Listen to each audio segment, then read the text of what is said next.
Halo teman-teman semuanya, selamat sore dan selamat datang dalam acara PhD in the Netherlands Online Series episode yang pertama. Ini kita ada di tahun 2022. Kalau mungkin teman-teman yang sekarang pernah mengikuti acara yang sama itu di tahun lalu, tapi sekarang kita hadir kembali karena senantiasa kami selalu ingin memberikan inspirasi dan juga cerita serta informasi seputar teman-teman yang sekarang sedang melakukan PhD di Belanda ya. Nah, pada kesempatan kali ini di sesi yang pertama nanti kita akan berkenalan dengan salah satu guest speaker kita, tapi sebelumnya ya, Molly akan berkenalan terlebih dahulu nih sama teman-teman yang sudah hadir di sini melalui kira-kira siapa yang akan menjadi pembicara kita pada siang atau sore hari ini ya. Oke, di episode yang pertama ini kita akan menghadirkan nanti pembicara kita yaitu adalah Mas Dian Sidik Arsyad selaku PhD candidate Cardiovascular Research dari UMC Utrecht ya di Utrecht University. Tentunya saya dengan Maulana Taufik atau Molly selaku host pada sore hari ini. Sedikit berkenalan terlebih dahulu dengan Nufik Nese Indonesia bahwa kami hadir sebagai salah satu non-profit organization di Indonesia yang mendukung tentang internationalization of education ya. Jadi melalui berbagai macam kegiatan yang ada, salah satunya adalah memfasilitasi NL Knowledge ya, melalui kegiatan yang berkolaborasi antara Indonesia dan juga Belanda tentunya di bidang pendidikan dan juga penelitian, serta mensupport juga internationalization of education melalui kegiatan yang sekarang kita ikuti ya, dan juga beberapa education fair yang nantinya akan banyak sekali hadir baik secara online, offline, ataupun hybrid di bulan ini dan juga sampai bulan November. Kita juga memanage beberapa scholarship, tapi harap diperhatikan scholarship yang kita manage ini hanya sebatas sebagai S2 saja, S1 dan juga S2.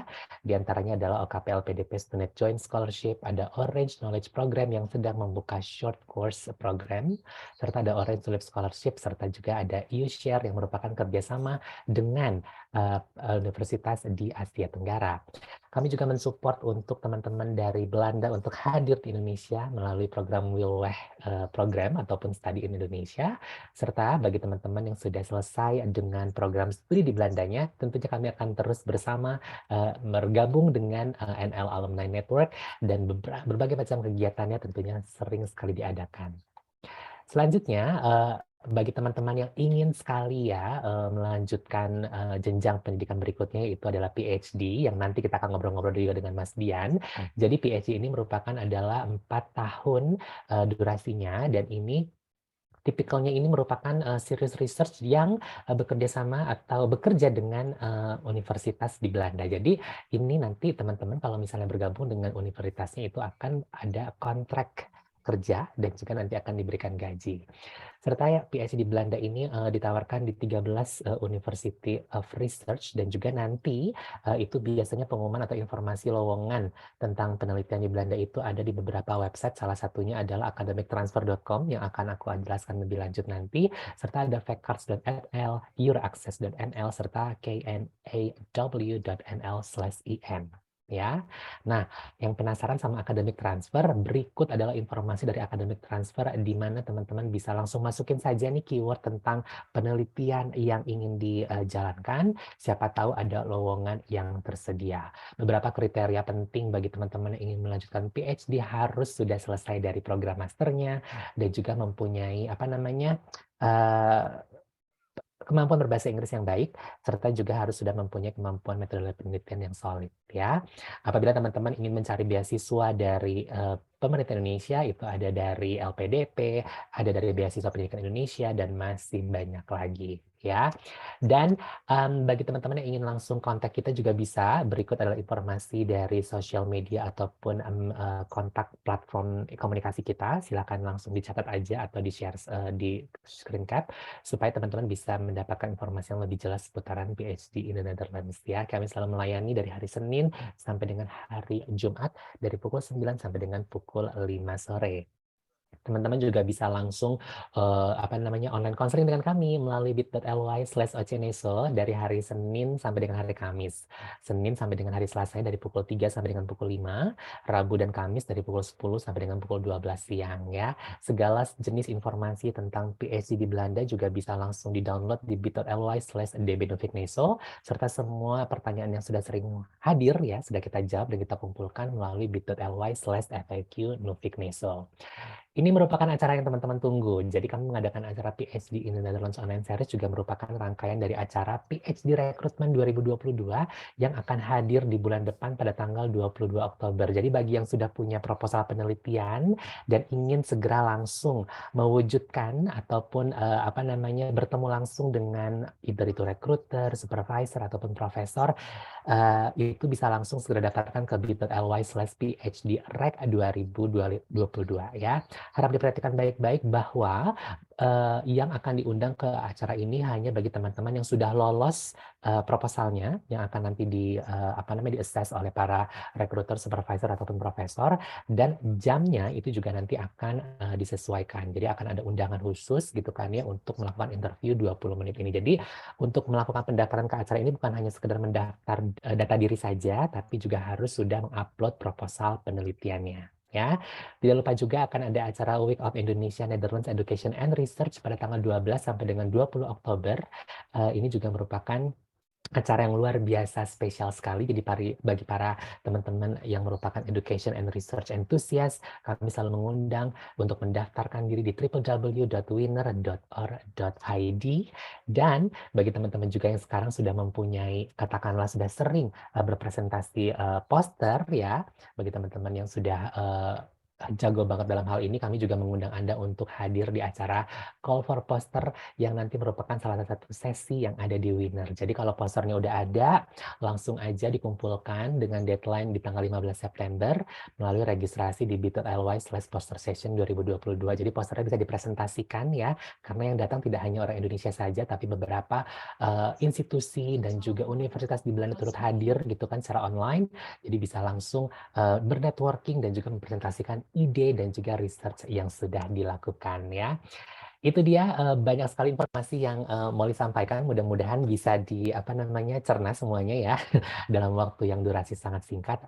But kita nggak akan panjang lebar lagi karena aku udah ngomong kepanjangan ini lumayan. Kita akan langsung saja mengundang pembicara kita pada siang hari ini atau sore hari ini, yaitu adalah Mas Dian. Coba akan aku undang dulu. Halo Mas Dian, selamat pagi waktu Belanda. Halo Mas Molly, selamat pagi dan selamat sore waktu Indonesia ya. Apa kabar Mas Dian?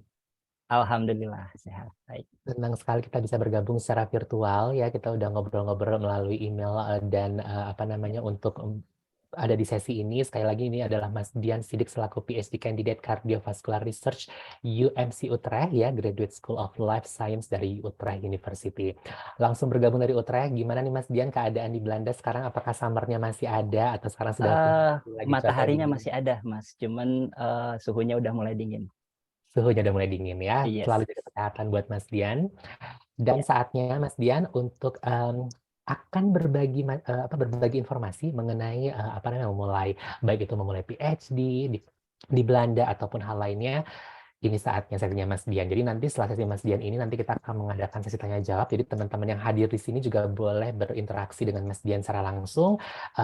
Nanti ada waktunya. But for now, aku nggak akan panjang lebar lagi. Langsung saja Mas Dian Sidik untuk mempresentasikan informasi yang akan diberikan. Silakan Mas Dian. Ya, terima kasih Mas Molly. Saya share screen ya, minta izin. Silakan.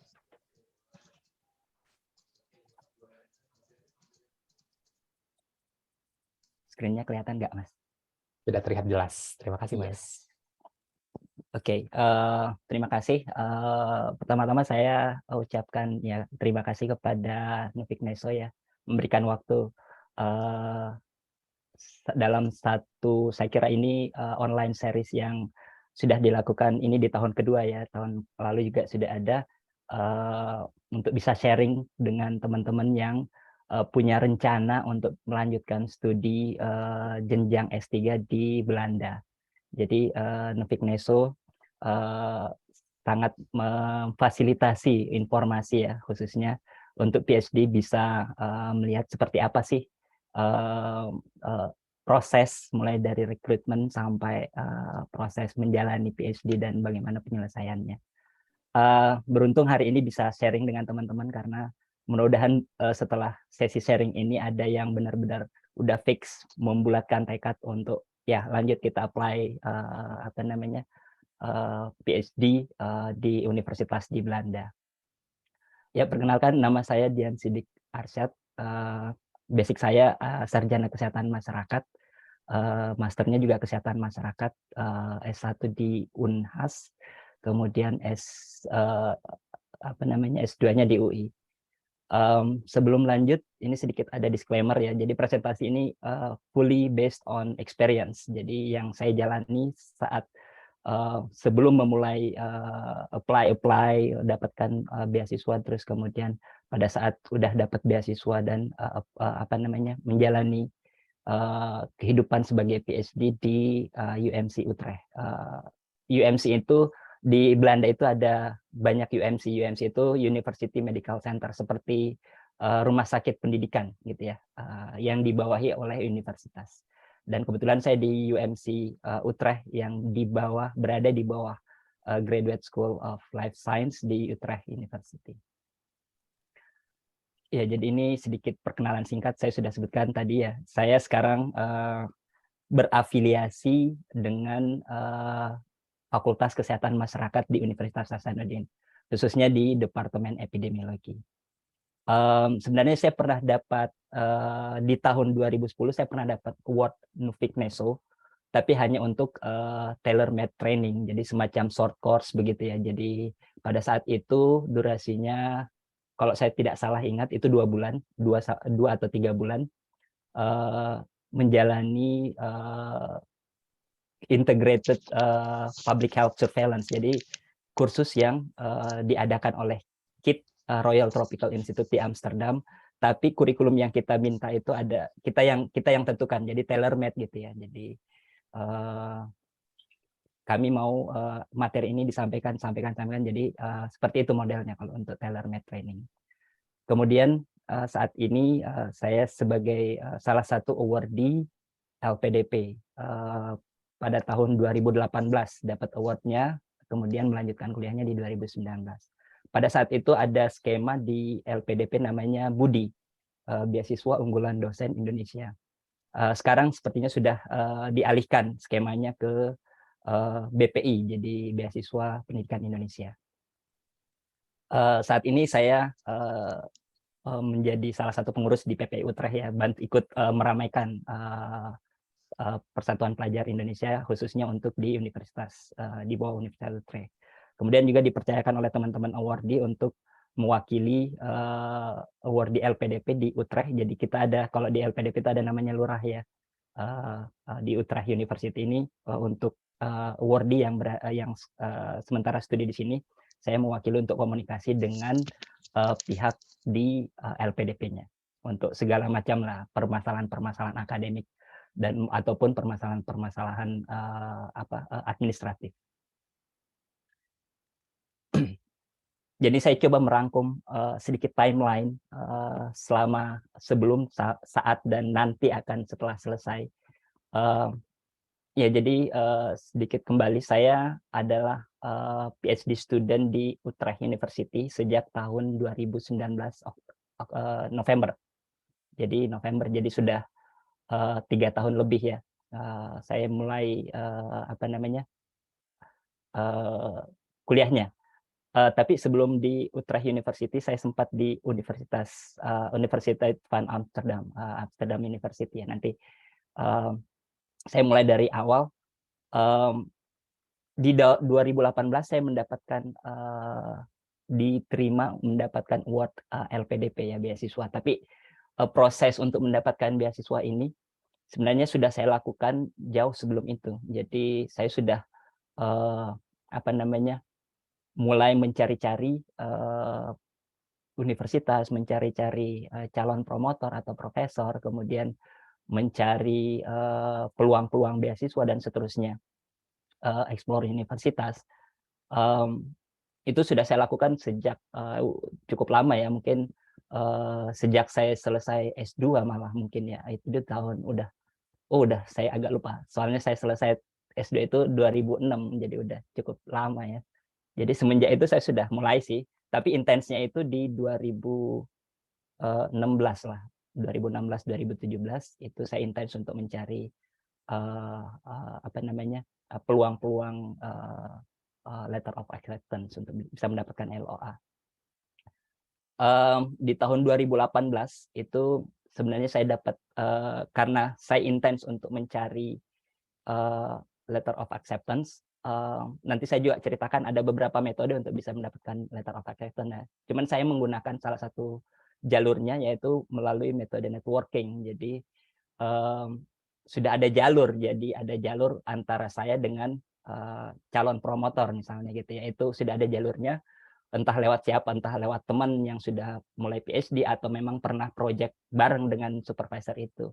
Dari jalur-jalur networking ini saya alhamdulillah pada saat itu dipercayakan untuk bisa dapat 2 LOA. Satunya di University of Sydney, Sydney Uni ya.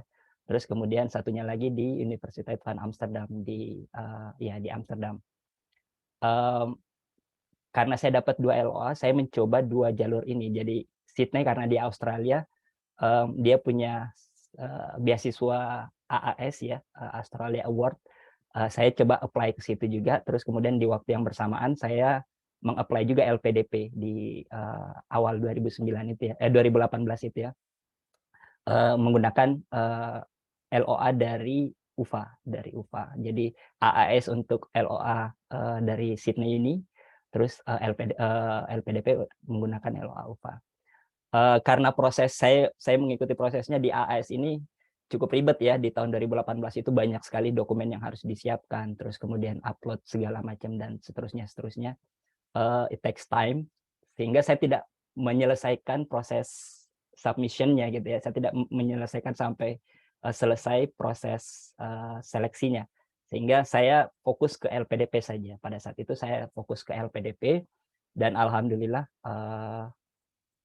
begitu ada pengumuman untuk beasiswa skema Budi, kalau saya tidak salah itu di bulan September atau Oktober itu tesnya, terus kemudian dapat informasi bahwa dapat award Oke.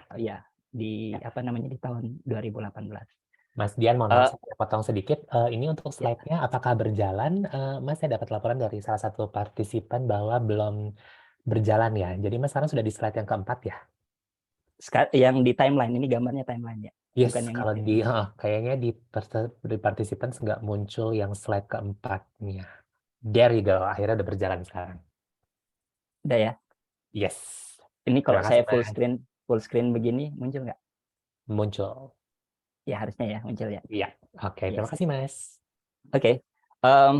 Setelah dinyatakan lulus LPDP, saya punya waktu pendek untuk bisa mengikuti PK ya. Jadi waktu itu LPDP punya skema tahapan namanya persiapan keberangkatan. Saya termasuk PK awal untuk awardee yang dinyatakan lulus di 2018.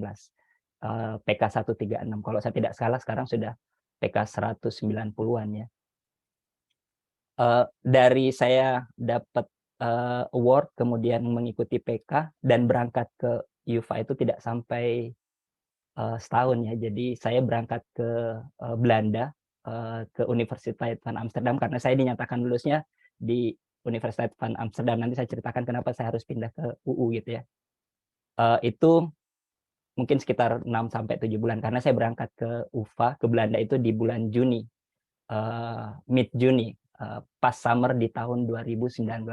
Saya berangkat ke UVA dan proses admisi, proses registrasi sebagai PhD student dan seterusnya di Universiteit van Amsterdam.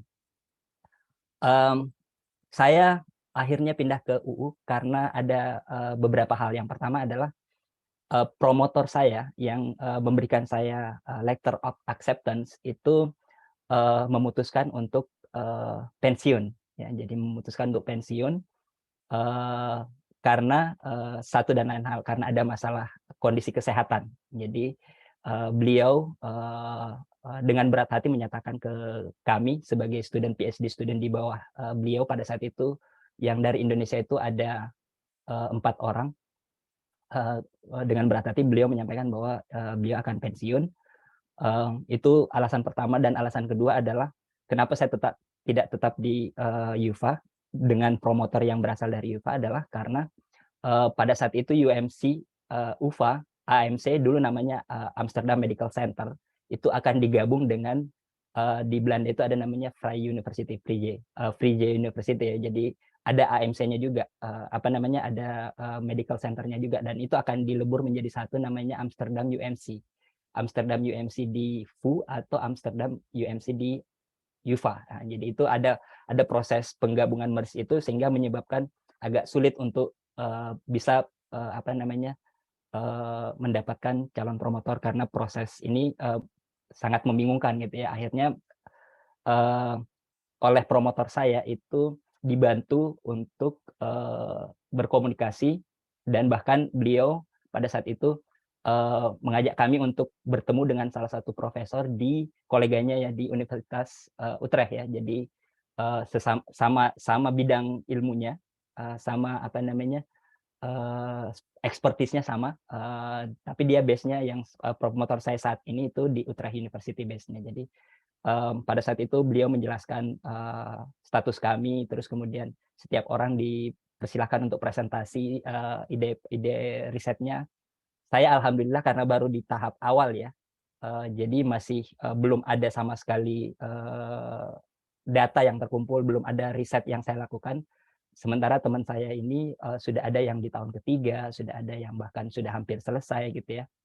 Itu terpaksa harus pindah. Saya beruntung karena masih di awal, sehingga masih sangat fleksibel untuk bisa disesuaikan dengan apa namanya, keinginan atau dalam tanda kutip yang diinginkan oleh supervisor dan promotor.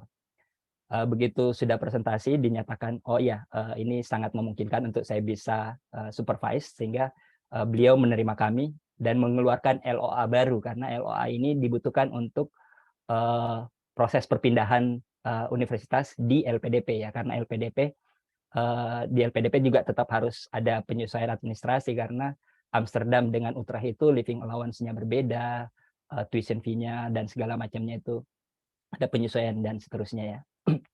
Jadi ini prosesnya agak panjang. Dari Juni ke saya dinyatakan bisa pindah oleh universitas itu di Oktober, akhir Oktober, berarti saya mulainya di November di Utrecht. Tapi oleh LPDP itu baru direcognize perpindahannya itu di tahun 2020 Januari atau Februari gitu ya.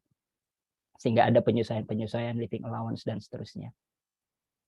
Nah, unfortunately di awal 2020 begitu saya sudah fix pindah ke UU, pandemik terjadi gitu ya. Jadi begitu banyak permasalahan-permasalahan yang kebiasaan kita masuk ke kampus untuk diskusi dan seterusnya, akhirnya harus di-switch menjadi online gitu ya, semuanya apa namanya, virtual. Sehingga di awal ini kan ada training and supervising agreement TSA, nanti ini akan saya jelaskan karena ini penting. TSA itu akhirnya disesuaikan, yang awalnya monthly meeting tapi face to face akhirnya menjadi bi-weekly online supervising. Jadi tiap 2 minggu sekali kita ketemu, karena mungkin lebih intens kalau kita ketemu face to face, sehingga satu apa namanya, dibutuhkan cuma 1 bulan, tapi karena ini online jadi setiap 2 minggu. Tapi ini menyesuaikan, kadang-kadang 2 minggu, kadang-kadang 3 minggu gitu kan, tergantung availability dari promotor. Kemudian setting penelitian saya ini di Indonesia. Jadi saya primary data collection-nya itu di Indonesia. Jadi memang riset saya settingnya di Indonesia semua, sehingga saya mesti bolak-balik Belanda Indonesia. Jadi di Indonesia saya generate data, collecting data, terus kemudian balik ke Belanda analisis, terus kemudian fokus menulis paper dan seterusnya, mengikuti course baik itu online maupun offline pada saat di 2020 itu, karena ada beberapa yang kalau jumlah pesertanya kecil dijadikan offline, tapi mostly online. Sehingga saya kadang-kadang malah saya tinggal di 2020 itu saya balik ke Indonesia, selain karena COVID juga ya, jadi di sini juga tidak ada pertemuan tatap muka, sehingga saya memilih saya field work aja langsung sekalian, terus apa namanya, balik ke Indonesia, sehingga saya di tahun 2020 itu saya 6 bulan di Indonesia fieldwork, terus kemudian di 2021 juga seperti itu. Saya balik ke sini di 2021 6 bulan di Indonesia, terus kemudian sisanya 6 bulan kemudiannya lagi di Belanda. Karena begini, kenapa cuma 6 bulan? Karena ada aturan pemegang residence permit Verblijf itu maksimum, sebenarnya maksimum kalau untuk highly skilled immigrant itu 8 bulan. Highly skilled immigrant itu kayak PhD student kayak saya gitu ya. Itu bisa sampai 8 bulan berada di luar Belanda. Selebihnya itu tidak boleh, jadi harus ada waktu berada di Belanda. Di 2021 juga seperti itu, ada fieldwork 2. Sebenarnya masih ada satu fieldwork lagi yang belum saya lakukan. Ini rencana akan saya lakukan di 2023. Di 2023 awal. Nah, saat ini kita sudah berada di pertengahan menuju ke akhir 2022. Paper, nah ini di training supervision agreement, saya diminta untuk bisa menyelesaikan 6 paper, jadi 6 publish paper. Sementara saya baru menyelesaikan 3 gitu ya, jadi masih ada 3 lagi, sementara kontrak saya sudah mau habis dengan LPDP. Nah, ini akan ada komunikasi intens seperti apa penyelesaiannya nanti pada saat di akhir kontrak gitu ya. Sementara saya masih ada fieldwork ketiga, terus masih ada nulis paper keempat dan 5, kemudian menyusun disertasi ya. Jadi paper itu akan diformulasi menjadi sebuah tulisan disertasi, disubmit dan kemudian di defense. Itu mudah-mudahan bisa diselesaikan di tahun depan. Ya, jadi sedikit project description saya. Saya terdaftar tadi saya cerita. Jadi namanya di Belanda itu namanya Onderzoeker in Opleiding. Jadi researcher in training. Jadi PhD student di Belanda itu dilatih untuk menjadi seorang peneliti mandiri, researcher. Jadi kita dianggap beginner gitu ya, belum punya experience. Begitu mengikuti program PhD, outputnya adalah kita menjadi seorang peneliti mandiri, seperti itu. Dengan skema eksternal PhD. Eksternal PhD itu artinya saya punya duit sendiri di bawah dari negara saya sendiri, terus kemudian punya riset sendiri, itu eksternal PhD. Sehingga ini sangat fleksibel, kita mengatur alur risetnya seperti apa. Ada juga nanti internal PhD. Internal PhD itu biasanya adalah PhD yang dibiayai oleh universitas karena uangnya dari proyek yang dihasilkan di universitas tersebut, sehingga dia bisa dibiayai untuk PhD. Dan ini ada plus minus antara eksternal dengan internal ya, PhD. Tapi yang paling kelihatan adalah di internal itu kita based on project yang sudah ada grant-nya, yang sudah ada timeline-nya dan ada tahapan-tahapannya, sehingga fleksibilitasnya itu agak kecil ya dibanding dengan eksternal PhD. Topik penelitian saya itu karena saya basicnya adalah public health, kesehatan masyarakat, sementara saya kuliahnya di bawah Fakultas Kedokteran sebenarnya kalau di sini ya, medical faculty di UMC, sehingga yang menjadi promotor saya, menjadi supervisor saya dan kolega-kolega PhD saya itu kebanyakannya adalah dokter yang base-nya adalah di penelitian-penelitian klinis gitu kan, sehingga saya membutuhkan adaptasi untuk bisa mengikuti di awal ya, mengikuti pace para dokter-dokter yang penelitiannya lebih banyak ke laboratorium dan klinis. Tapi setelah melihat ini kemungkinan besar akan sangat sulit kalau saya harus mengikuti penelitian yang sifatnya klinik gitu ya di rumah sakit. Sehingga saya ide saya yang di awal memang sudah di community ya, di public health, sehingga ini saya saya coba persolid, permantap sehingga saya tetap berada di jalur kesehatan masyarakat, tidak berbelok arah karena promotor, supervisor dan semua supporting supervisory team itu orang klinik semua, orang klinis. Jadi saya berusaha untuk tetap berada di jalur kesehatan masyarakat. Ini kuncinya di komunikasi dengan para supervisory team ini. Nah, ini sedikit kelas balik sebelum proses lanjut studi tadi. Alasan lanjut S3 itu apa sih, kenapa saya harus S3 ya? Karena saya base-nya dosen, itu suatu keharusan ya untuk bisa sampai ke jenjang doktoral. Tapi alasan lebih luas adalah update knowledge, update skill, dan seterusnya gitu kan. Ini penting untuk yang bekerja di bidang akademik gitu ya. Kenapa memilih di luar negeri? Nah, ini ada alasan personal, ada alasan universitas.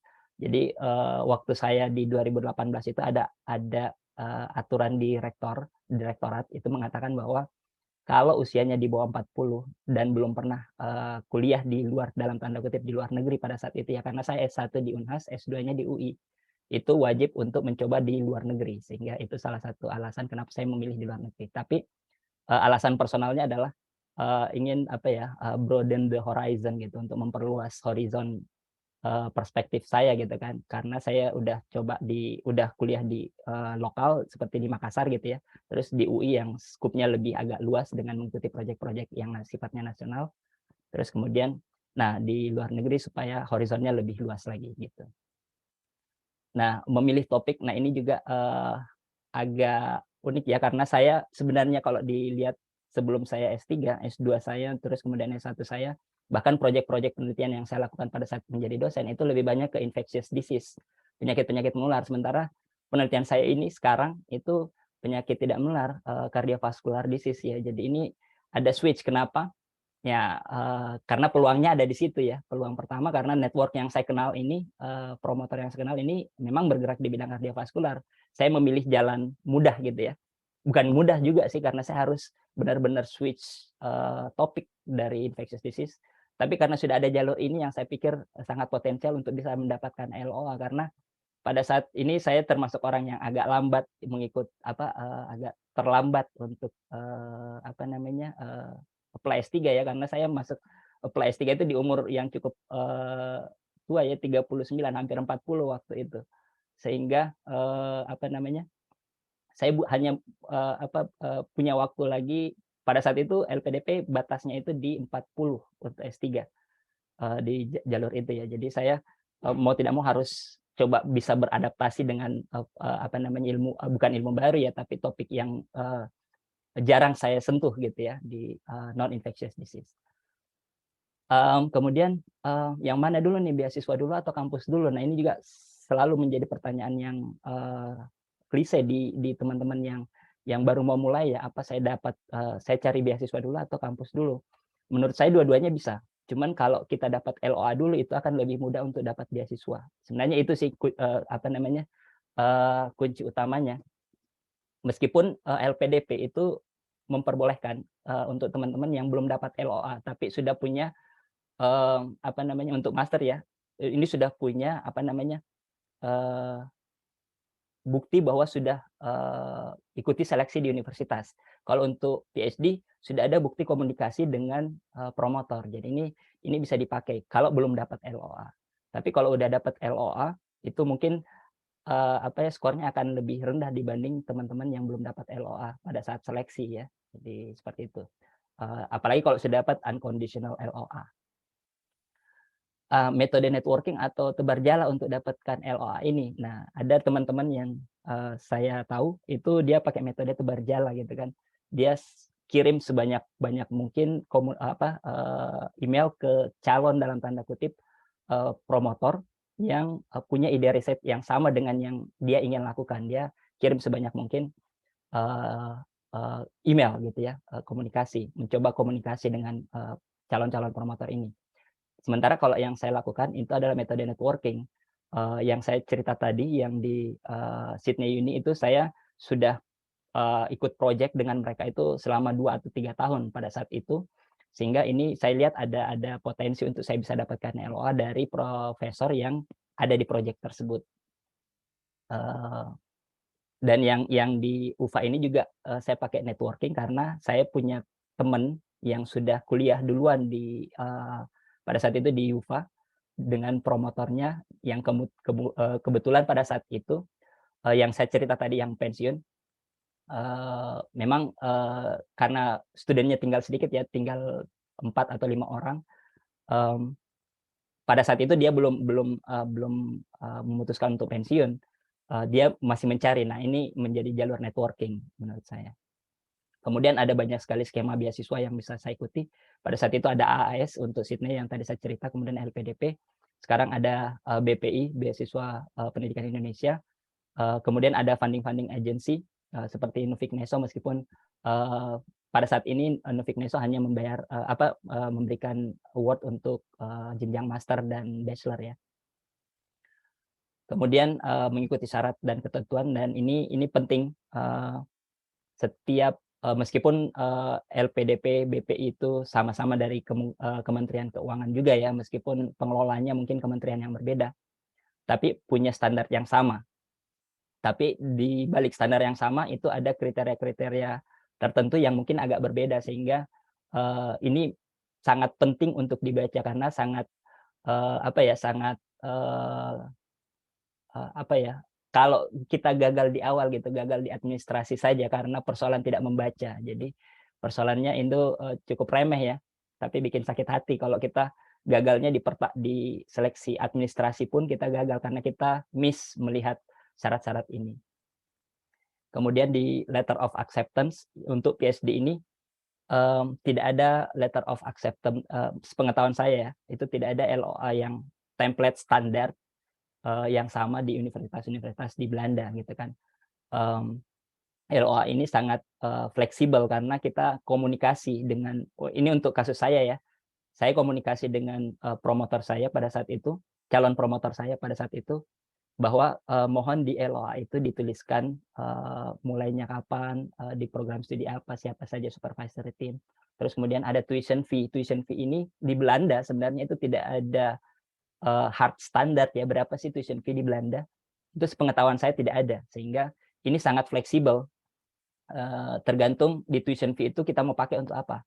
Di kasus saya, di pengalaman saya, tuition fee itu saya ingin pakai untuk conference, untuk penelitian, untuk dana-dana yang sifatnya mensupport studi saya gitu kan. Meskipun di LPDP juga ada skema itu. Ada skema bisa pembiayaan untuk conference, pembiayaan untuk paper dan seterusnya. Tapi di LOA itu ditulis seperti itu. Saya pengennya ditulis seperti itu biar jelas. Bahkan di LOA itu ditulis bahwa tuition fee itu bisa digunakan untuk membeli 1 unit laptop atau komputer yang dipakai untuk studi gitu. Kemudian ada proses admisi, ini ikut semacam proses penerimaan mahasiswa baru lah ya di universitas.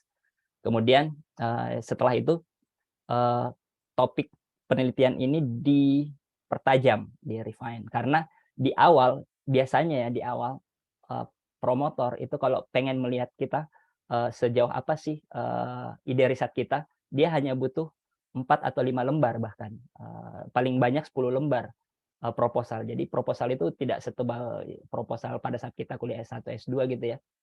Dia cuma butuh bahkan 10 lembar itu sudah cukup banyak, itu seharusnya sudah masuk bibliografinya ya, referensinya, daftar pustakanya.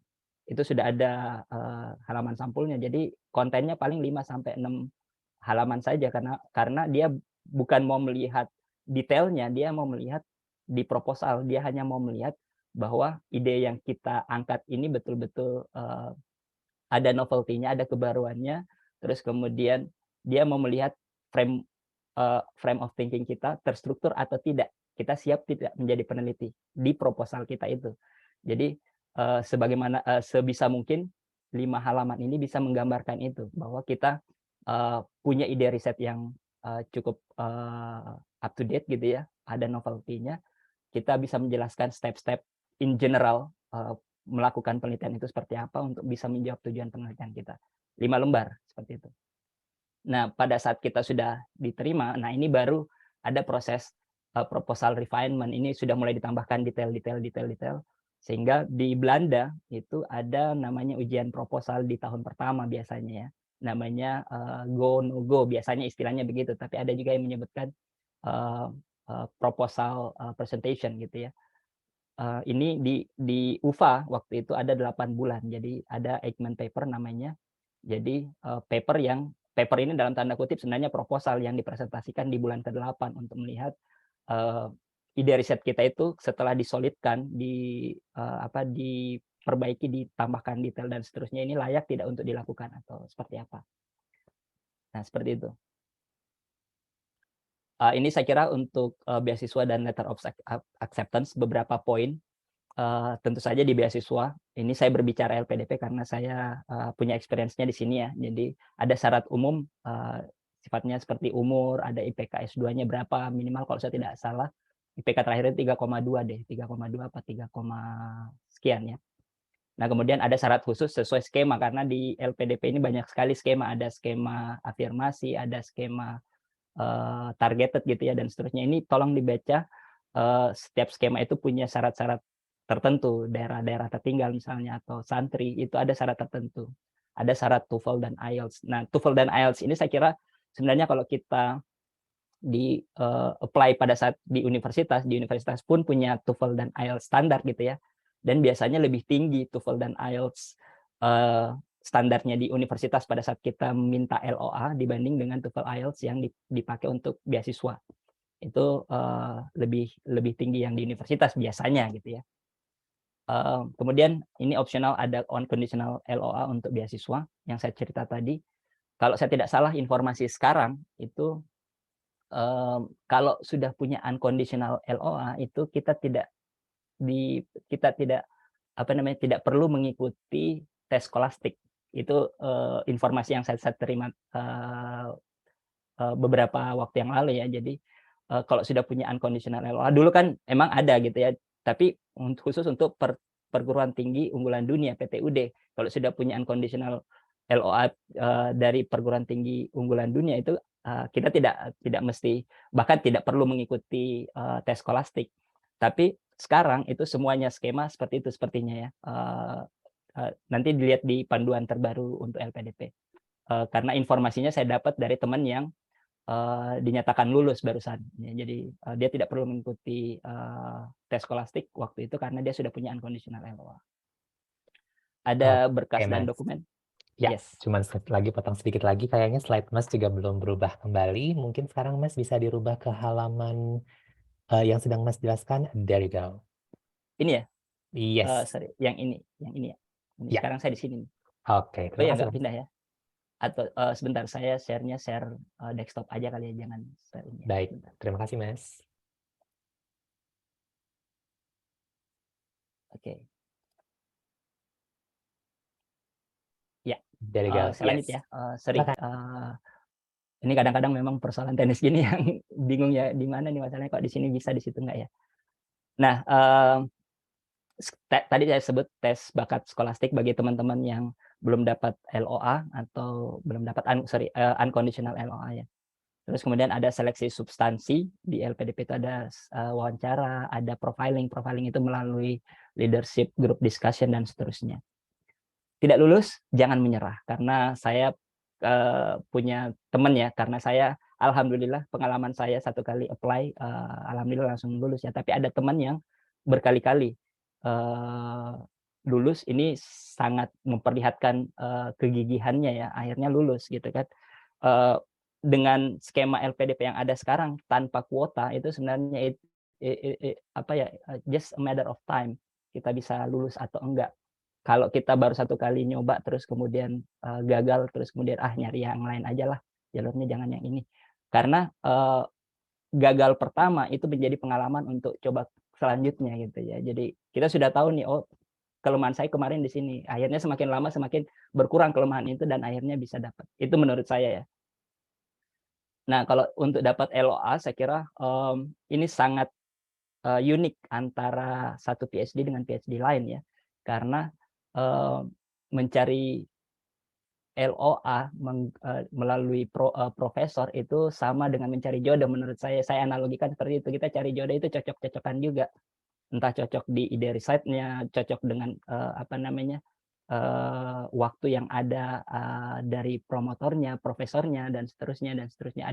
Ada kecocokan-kecocokan yang harus dapat klop baru kita bisa diberikan LOA gitu. Karena seperti mencari jodoh. Kemudian yang paling penting itu adalah komunikasi dengan calon promotor, karena kan kadang-kadang ada LOA itu dikeluarkan oleh profesor, ada yang dikeluarkan oleh research department atau fakultasnya gitu kan, atau program manajernya. ada juga yang dikeluarkan oleh tadi seperti kasus saya, LOA saya yang saya pakai untuk mendaftar LPDP itu ditandatangani oleh profesor saya, tapi teman ada yang dia pakai LOA-nya yang ditandatangani oleh calon promotornya, profesornya itu tidak dinyatakan tidak lulus LPDP karena hanya ditandatangani oleh ini. Jadi memang ada uniqueness antara satu dengan yang lainnya ya. Jadi yang penting coba gitu ya, yang penting coba dan komunikasi. Kalau gagal seperti saya bilang tadi jangan menyerah gitu kan, cari lagi karena menurut cerita dari teman ada juga profesor yang menolak bukan karena ide risetnya kurang baik, tapi karena dia sementara mensupervise terlalu banyak student sehingga dia menolak untuk menambah karena takutnya kalau dia tambah waktunya itu tidak cukup untuk bisa mendapatkan memberikan standar academic supervising terhadap semua student yang ada. Jadi ada juga yang seperti itu. Dia menolaknya bukan karena ide kita tidak bagus atau lainnya, karena dia merasa tidak cukup lagi waktunya untuk menambah. Kemudian kalau berhasil, nah dia sudah bilang ide kamu bagus. Kira-kira apa yang saya bisa bantu gitu ya. Kira-kira bahasa sederhananya di email biasanya begitu. Ini idenya bagus dan ini sangat memungkinkan untuk dilakukan. Kira-kira apa yang saya bisa bantu? Nah langsung aja straightforward gitu ya. Bilang saya butuh LOA karena saya mau mendaftar untuk mendapatkan funding dari negara saya, bilang seperti itu. Biasanya ya untuk profesor, promotor, calon promotor ini lebih tertarik kalau kita bawa duit sendiri. Kenapa? Karena dianggap dia tidak perlu cari beban, tidak perlu beban lagi untuk membiayai kita gitu, karena kita sudah punya uang sendiri.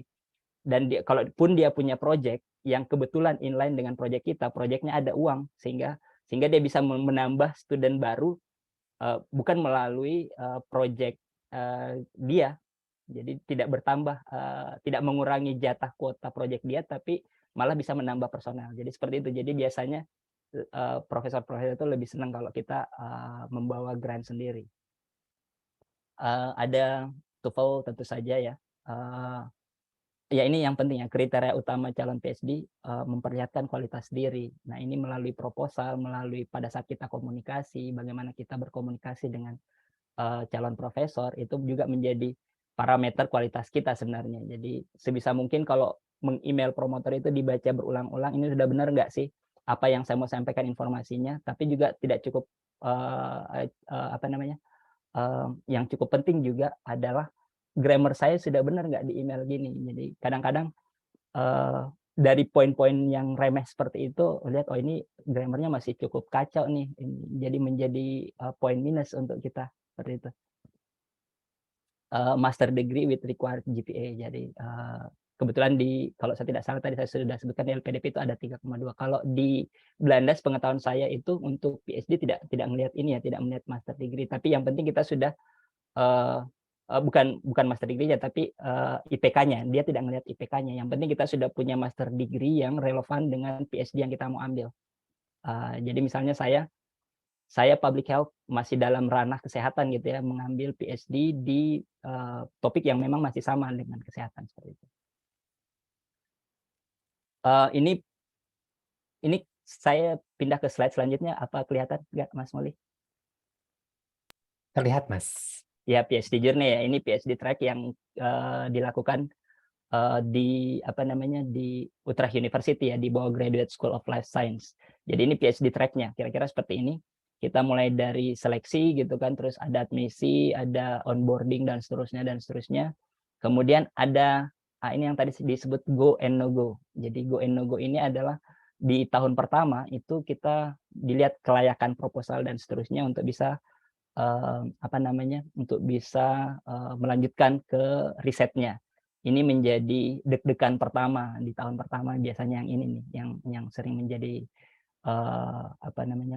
momok buat teman-teman PhD. Tapi sebenarnya kalau udah di awal udah fix udah profesornya, supervisornya itu sudah melihat ini cukup bagus, insya Allah di go and no go ini tidak ada masalah. Kemudian di setiap tahun itu ada progress meeting untuk melihat milestone kita tercapai nggak di tahun tersebut.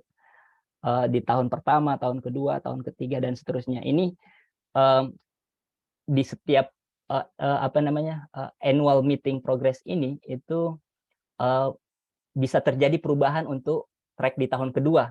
Jadi ada penyesuaian karena di tahun pertama itu, oh ternyata progresnya seperti ini, hasil yang dicapai seperti ini, sehingga oh ini perlu disesuaikan nih. Sepertinya ini ide risetnya pun bahkan bisa berubah di tahun pertama, tahun kedua, tahun ketiga.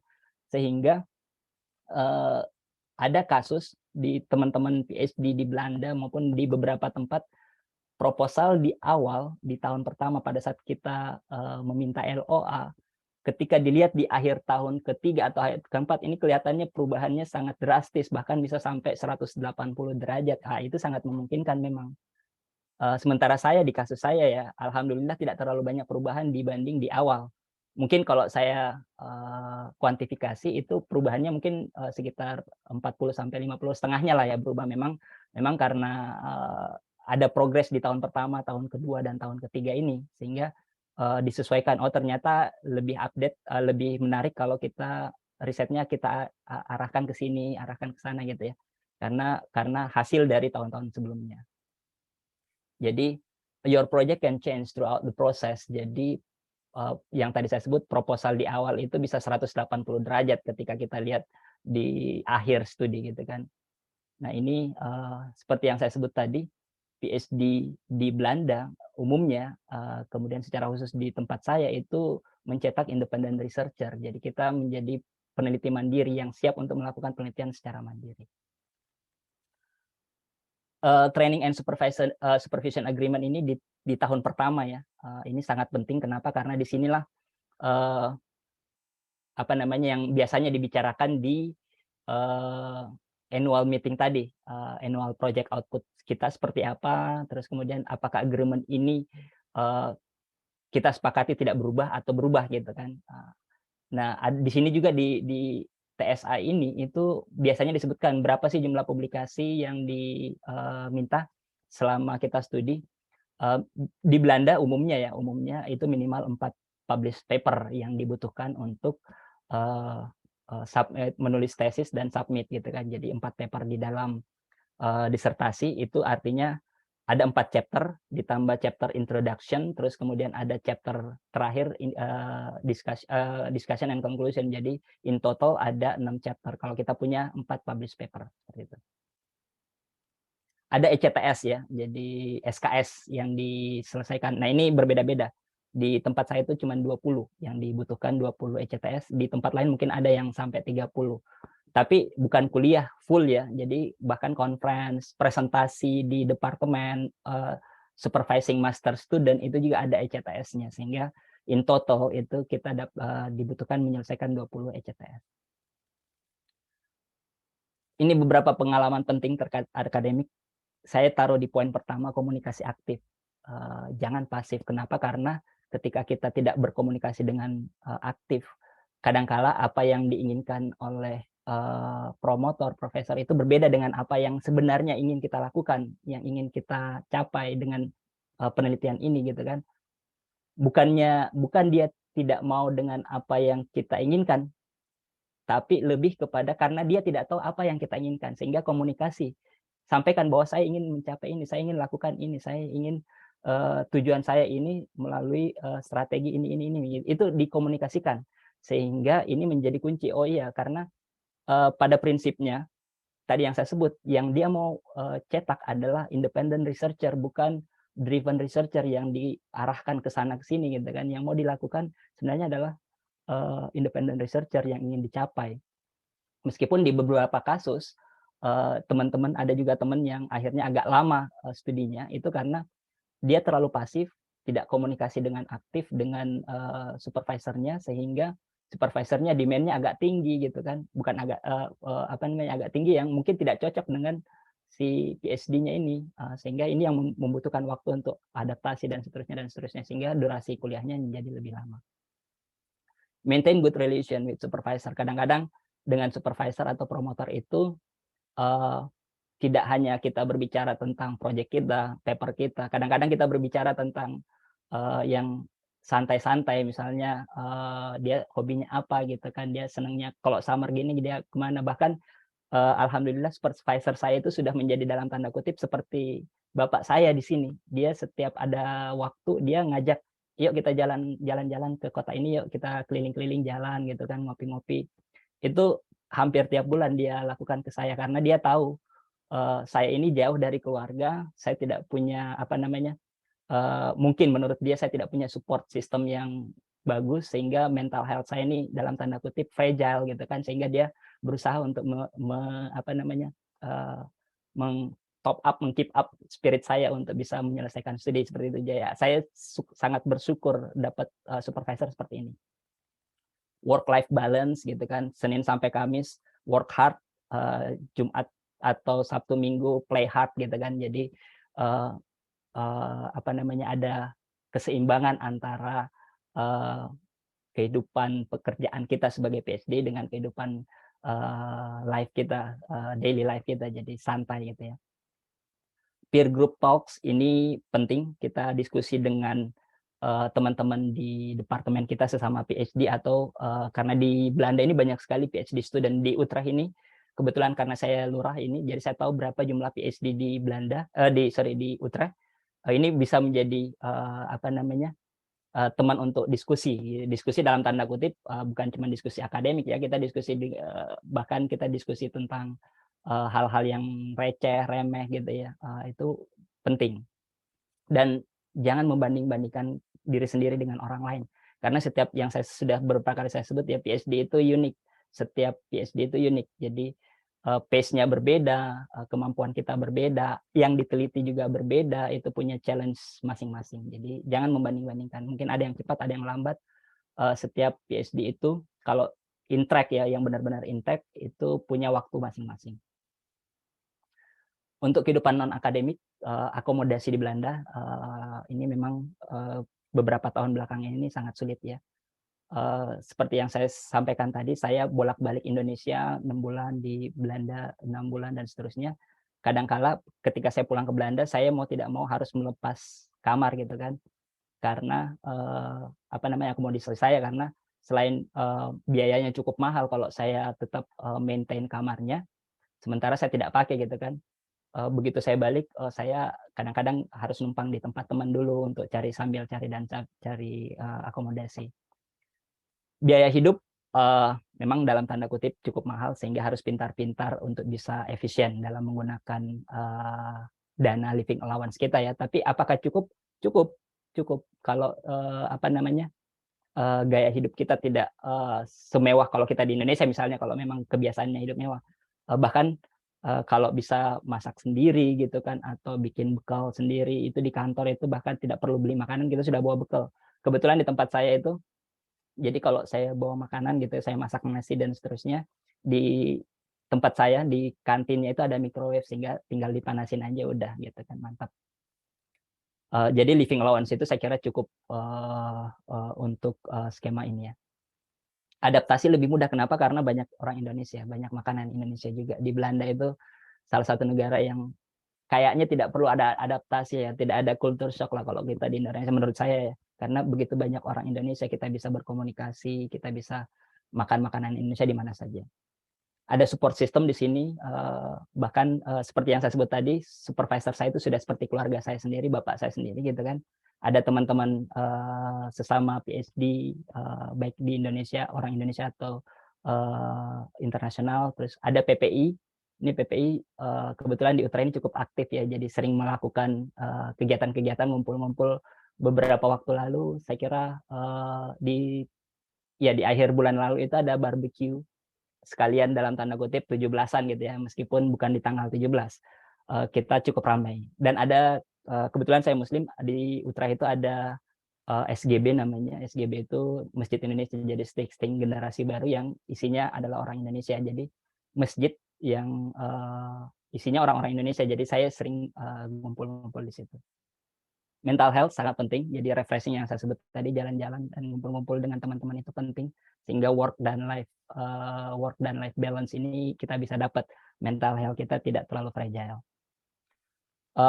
Beradaptasi dengan budaya Belanda ini penting, karena orang Belanda itu sangat terkenal sangat time efficient gitu ya, disiplin, belak-belakan, bisnis dengan pleasure itu dia bisa bedakan dengan baik. Jadi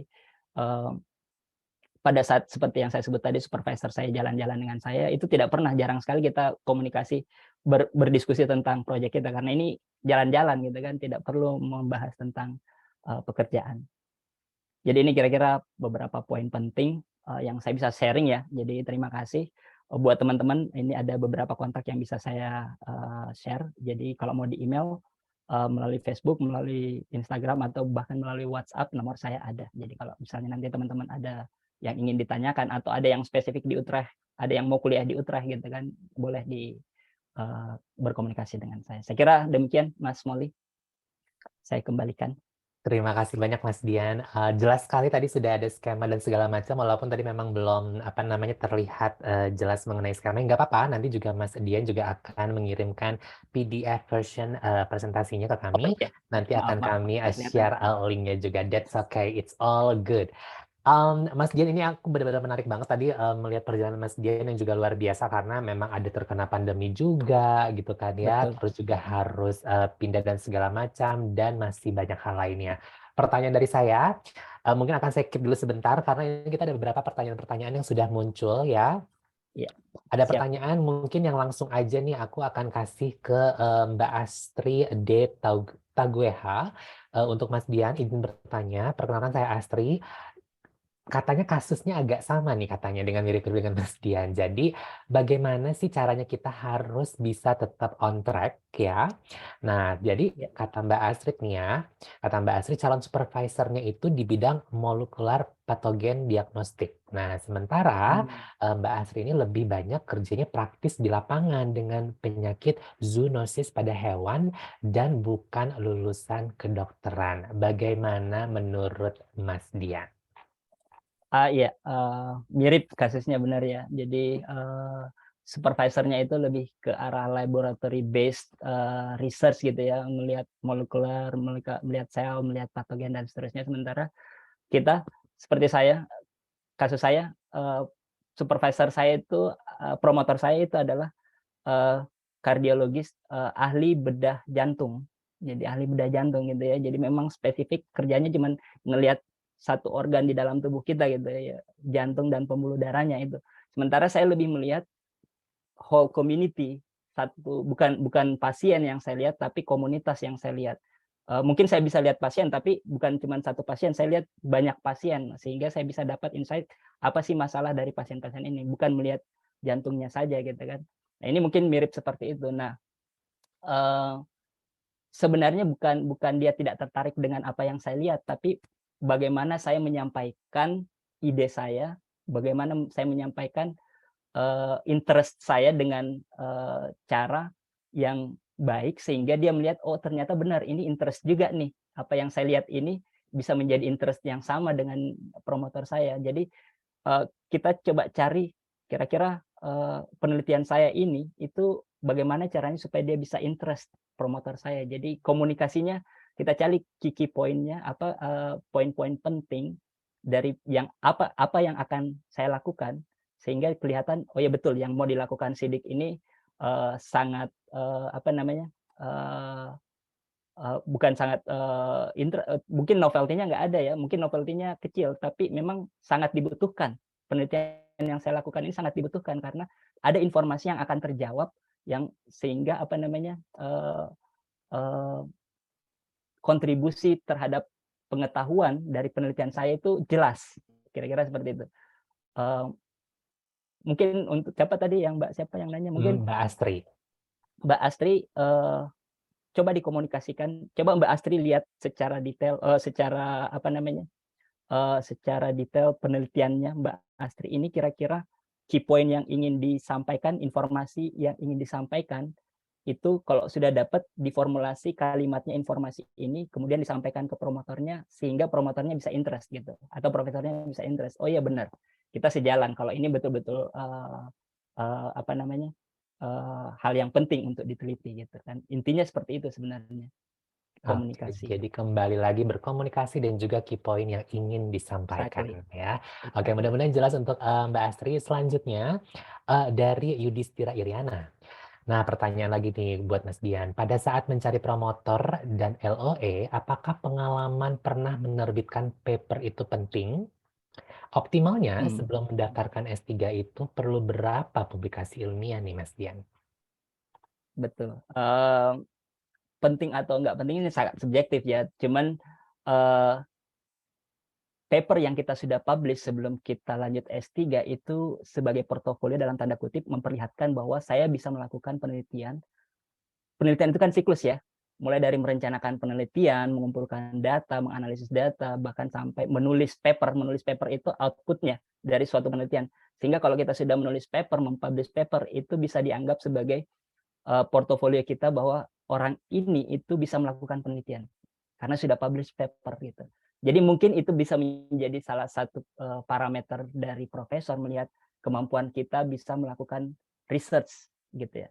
Jadi kira-kira itu penting atau enggak, karena ada juga yang belum ada publish sama sekali, tapi dia bisa meyakinkan melalui proposal yang dia buat bahwa saya bisa melakukan ini gitu. Dia sudah bisa meyakinkan profesornya dari proposal yang saya tulis ini saya bisa lakukan, visible untuk dilakukan selama durasi studi. Itu ada juga yang bisa seperti itu. Tapi ada tanda skor tambahan kalau misalnya dari proposal yang kita buat itu kita tambahkan di situ, oh ternyata sudah ada paper publish dari proposal yang kita buat ini gitu. Baik, jadi Yang kita betul-betul pada saat kita menyerahkan juga proposal itu bagaimana kita how to convince our supervisor, yes, calon profesor dan segala macamnya itu, dan alangkah lebih baiknya lagi apabila dengan sedikit bukti bahwa hey, saya sudah pernah nih menerbitkan beberapa betul karya sekali. ilmiah. Jadi ada poin tambahan buat Betul. si profesor.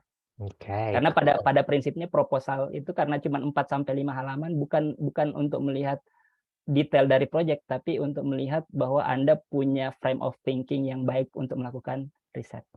betul sekali. Ya, ya, ya. Nah, berkaitan dengan proposal, apa namanya di kalimat terakhir dari Mas, ini ada pertanyaan langsung juga dari Bestri Manusiwa. Izin bertanya nih Mas Dian, komponen apa saja yang termuat di proposal dan apakah ada format khusus? Ya, apakah juga ada perlu komponen yang perlu ditekankan dalam proposal tersebut? Yes,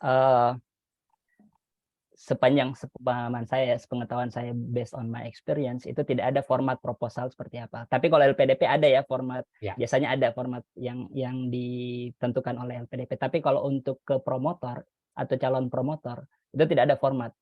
As long as ada beberapa informasi yang penting yang dimasukkan. Yang pertama adalah ada poin tema di proposal itu, ada poin tema kita di mana gitu. Gap knowledge yang ingin kita fulfill itu di mana gitu. Ada tema, terus kemudian ada objektif dari proposal kita. Objektif itu misalnya ada 1 atau 2 objektif yang kita cantumkan di proposal. Terus kemudian misalnya dari 2 objektif itu ada methods. Objektif 1 itu menggunakan metode apa sih sehingga kita bisa jawab tujuan pertama ini atau pertanyaan penelitian pertama ini. Metode penelitian apa yang kita pakai. Yang kedua, tujuan kedua ini melalui pertanyaan penelitian kedua, ini metodenya seperti apa. Sehingga ada benang merah antara tujuan yang ingin kita capai dengan metode yang akan kita lakukan. Terus kemudian ada timeline. Dari timeline ini kita butuh berapa lama sih untuk bisa menjawab tujuan 1 dan tujuan 2 ini.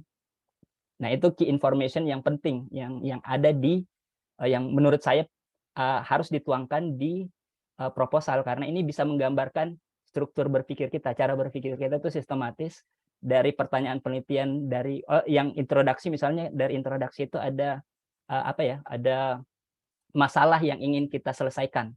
Sehingga dari masalah yang ingin diselesaikan ini ada pertanyaan yang ingin kita jawab.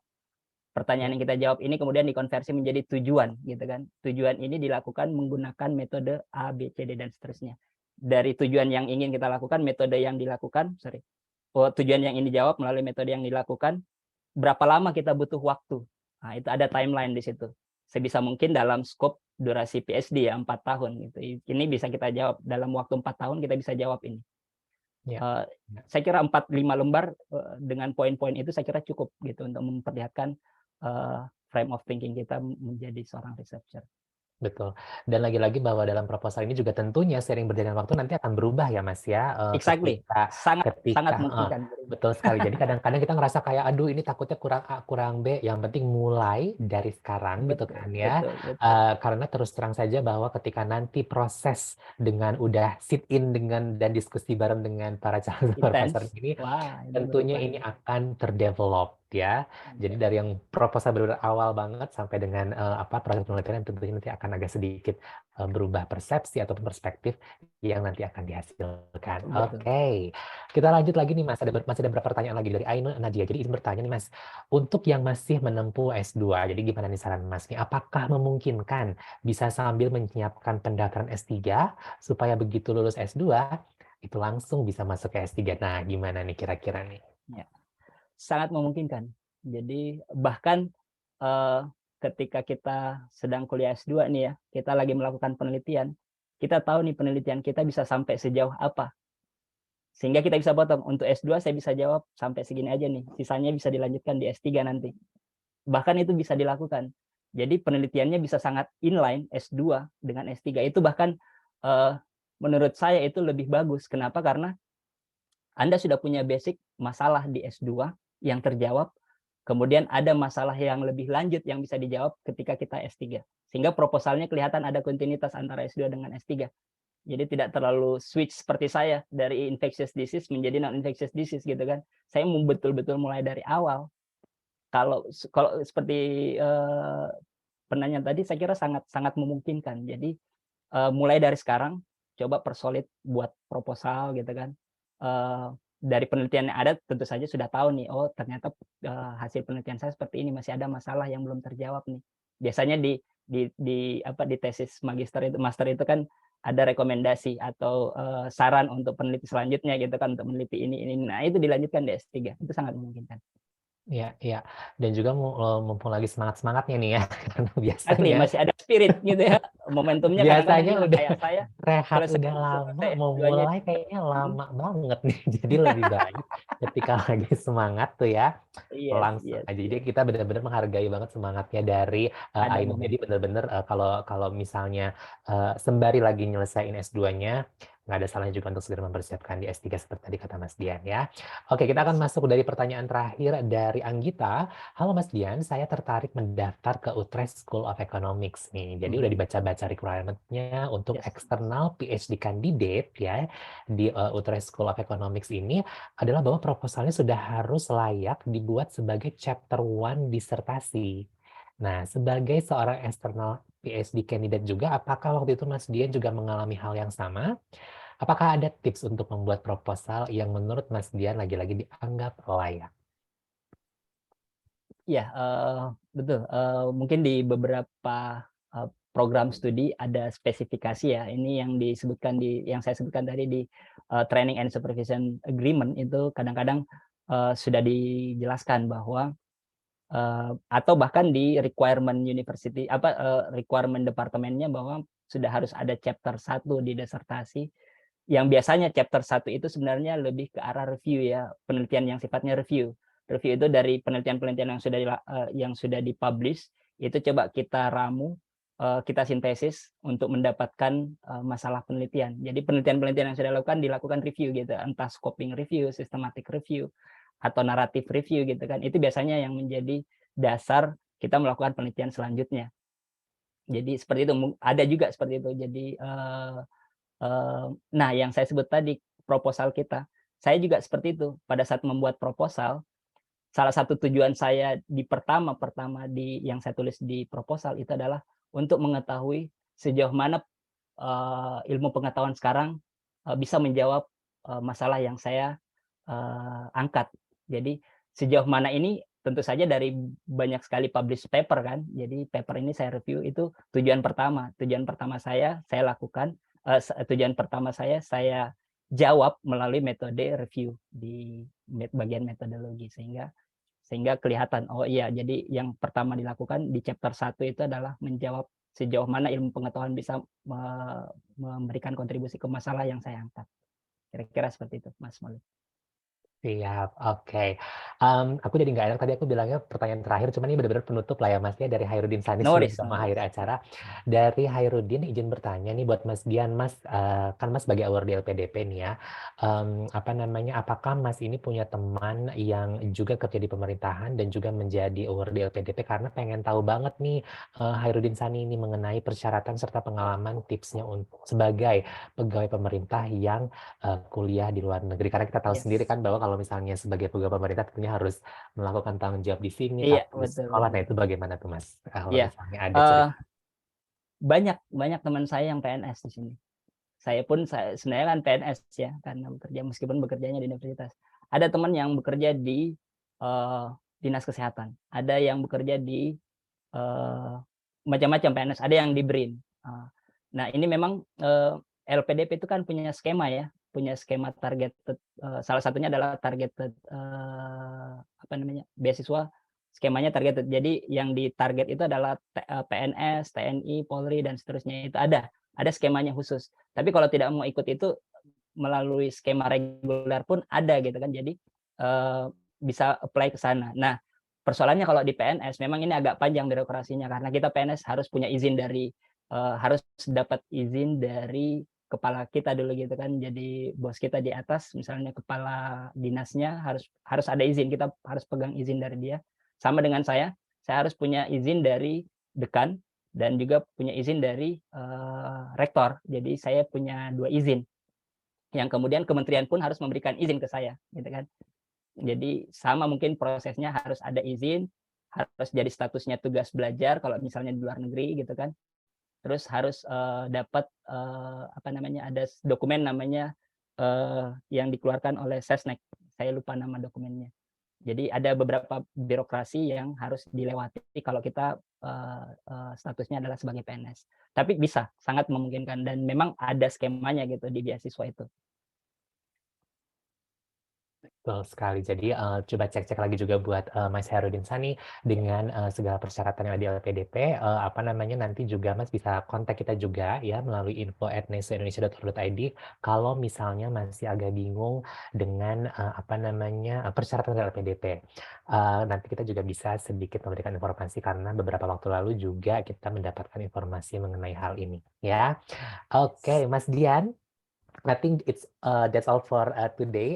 Durasinya jadi lumayan panjang karena memang obrolannya lumayan seru nih ya. Jadi antusias dari teman-teman mudah-mudahan membuka apa namanya inspirasi juga bahwa untuk mengikuti jejaknya Mas Dian dan juga rekan-rekan peneliti di Belanda yang Amin. lainnya untuk segera mewujudkan apa namanya mimpinya menjadi salah satu apa namanya PhD atau kandidat PhD di Belanda. Ya, mungkin saya juga ingin sekali memberikan informasi terakhir juga. Jadi jangan lupa bagi teman-teman yang hadir di sini dan juga yang nanti menonton kita secara apa namanya offline gitu kan ya. PhD Recruitment 2022 hadir kembali di hari Sabtu tanggal 22 Oktober. Ini secara in person ya. Tahun lalu kita mengadakan secara online tapi sekarang in person tentunya di Kedutaan Belanda. Dan bagi teman-teman yang sudah mempunyai proposal penelitian jangan lupa untuk segera daftarkan sekarang juga melalui bit.ly/PhDRec 2022. Untuk waktu itu nanti akan mendapatkan undangan khusus hanya bagi teman-teman yang proposalnya lolos ya.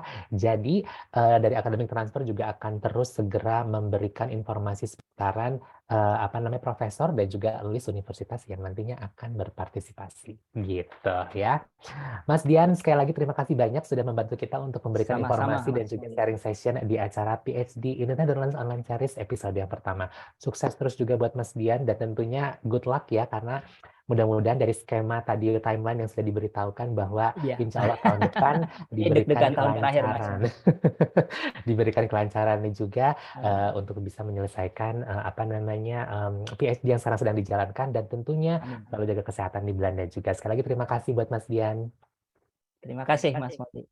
Sama-sama. Oke, dan bagi teman-teman yang sudah hadir di sini, kami ingin sekali memberitahukan bahwa tadi apabila sempat tertinggal mengenai slide presentasi dari Mas Dian, jangan khawatir, nanti kami juga akan mengirimkan email mengenai link di mana teman-teman bisa mengakses slide presentation dari Mas Dian, karena nanti Mas Dian juga akan apa namanya mentranslate-nya ke dalam bentuk PDF dan tentunya akan siap disebarluaskan ke teman-teman apabila nanti ada yang ketinggalan. Saya juga ingin sekali menginformasikan bahwa Kita masih punya beberapa episode yang lain, ada 7 episode dalam sesi kali ini ya.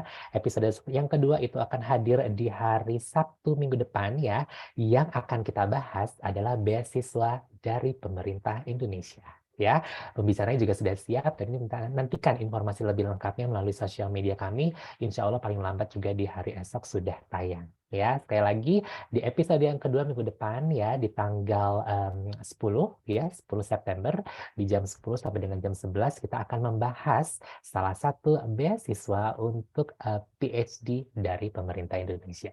Baik, kalau gitu saya dengan Molly terima kasih banyak sekali lagi teman-teman yang hadir di sini. Kita akan ketemu lagi dengan kesempatan tentunya di episode yang kedua yang tadi saya sudah sebutkan. Saya Molly pamit, selamat berakhir pekan dan juga melanjutkan kegiatan di hari Jumat. Sampai bertemu lagi. Selamat sore semuanya. Selamat sore.